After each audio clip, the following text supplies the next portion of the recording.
안녕하세요. 지린권입니다.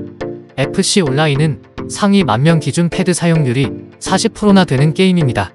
거기에 키보드에서 패드로 전향하는 유저분들이 계속해서 늘어가고 있기 때문에 패드 사용률은 점점 더 늘어날 겁니다.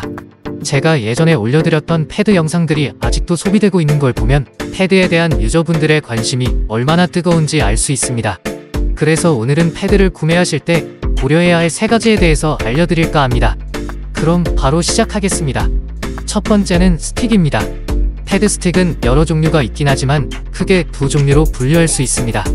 알프스 스틱과 홀이팩트 스틱입니다. 먼저 이 알프스사 스틱은 비싼 패드들이 전부 사용하고 있는 스틱입니다. 현재 가장 비싸고 좋은 패드라고 알려져 있는 듀얼센스 엣지 V2 프로 모두 알프스 스틱을 사용하고 있습니다. 하지만 이 알프스 스틱에는 정말 치명적인 단점이 있습니다. 바로 내구성입니다. 이 알프스 스틱은 쏠림 현상이 정말 자주 발생합니다. 듀얼센스 엣지를 구매한 제 친구는 구매한 지 3개월 만에 첫 쏠림이 발생했고 그 후로도 2에서 3개월마다 쏠림 현상으로 AS와 스틱을 교체했습니다. 제가 지금까지 사용했던 패드들 중에서 알프스 스틱이 적용된 패드들은 전부 쏠림이 발생했을 정도로 내구성이 극악인 스틱입니다. 다음은 홀이팩트 스틱입니다. 패드를 알아보시다 보면 이렇게 홀이팩트 스틱을 강조하는 상세 페이지를 보실 수 있을 겁니다. 제가 사실 이 부분에 대해서 전문적인 지식이 있는 사람이 아니기 때문에 기술적인 부분을 설명해 드릴 순 없지만 이 홀이팩트 스틱은 내구성이 정말 뛰어납니다. 일단 홀이팩트가 적용된 패드들은 제가 지금까지 사용하면서 단 한 번도 쏠림 현상이 일어나거나 고장을 일으키지 않았습니다. 그만큼 이 홀이팩트 스틱은 내구성이 뛰어납니다. 그렇다고 정확도나 반응 속도가 떨어지는 것도 아닙니다. 닌텐도의 경우 조이콘의 고질적인 문제인 쏠림 현상을 없애기 위해 홀이팩트 스틱을 적용할 거라는 얘기가 돌 정도로 좋은 스틱입니다. 패드는 소모품입니다. 하지만 2~3개월마다 교체하거나 수리를 받아야 한다면 돈도 많이 들고 불편도 할 겁니다. 그래서 스틱은 홀이팩트가 적용된 스틱인지 확인을 하고 구매를 하시는 걸 추천합니다. 두 번째는 폴링 레이트입니다. 패드의 반응 속도와 가장 밀접한 연관이 있는 게 바로 이 폴링 레이트입니다. 폴링 레이트는 패드와 PC 간의 응답을 주고받는 속도입니다. 제가 패드 추천을 해드리면서 폴링 레이트가 250Hz 정도만 돼도 좋은 패드라고 언급을 했었는데 이젠 그 말을 취소해야 할 것 같습니다. 최근에는 정말 좋은 성능의 패드들이 많이 나오고 있어서 최소 폴링 레이트 500Hz 이상의 패드들을 구매하셔야 할 것 같습니다.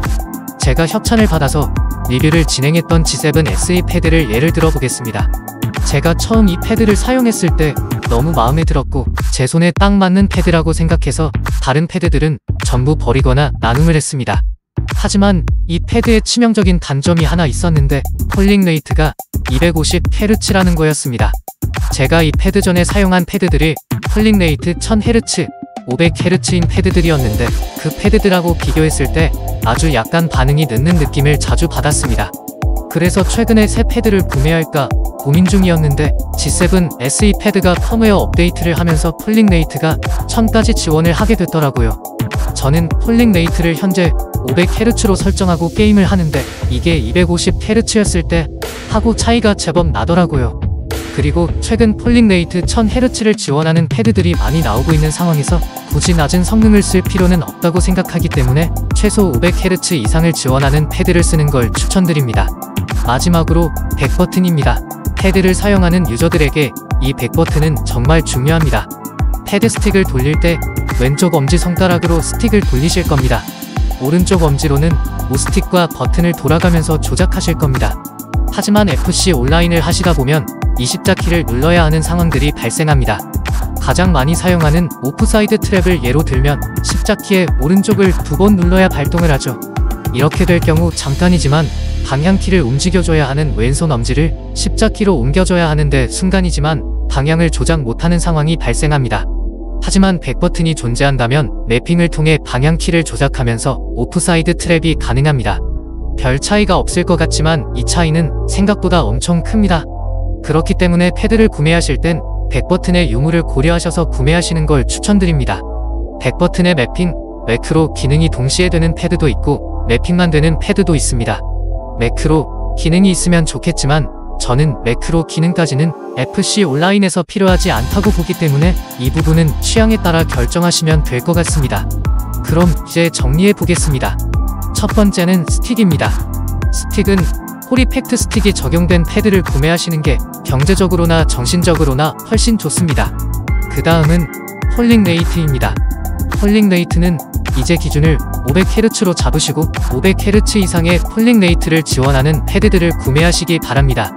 이 폴링 레이트에 대해서는 인간이 느끼지 못하는 수치다 라고 하시는 분들이 계시지만 반대로 체감하시는 분들도 계시기 때문에 기왕이면 500Hz 이상의 폴링 레이트를 지원하는 패드를 구매하시는 걸 추천드립니다. 마지막으로 백버튼입니다. 백버튼은 생각보다 활용을 많이 하기 때문에 꼭 백버튼이 달려있는 패드를 구매하시기 바랍니다. 그럼 이 세 가지를 모두 충족시키는 패드들에 대해서 생각나는 대로만 얘기해 보겠습니다.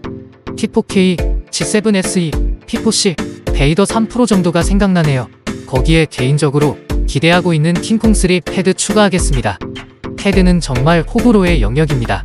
어떤 유저들은 백버튼을 없는 걸 선호하고 어떤 유저들은 대칭형 패드를 선호하고 사이즈가 아담한 패드를 선호하는 분들도 계시고 반대로 크고 묵직한 패드를 원하시는 유저분들도 계십니다. 그렇기 때문에 자신에게 맞는 패드를 찾으시되 앞에서 말씀드렸던 조건들을 고려해서 패드 구매를 하시는 걸 추천드립니다. 오늘의 영상은 여기서 끝입니다. 여러분들의 패드 선택에 도움이 되었으면 좋겠습니다. 영상이 유익하셨다면 구독과 좋아요 부탁드립니다.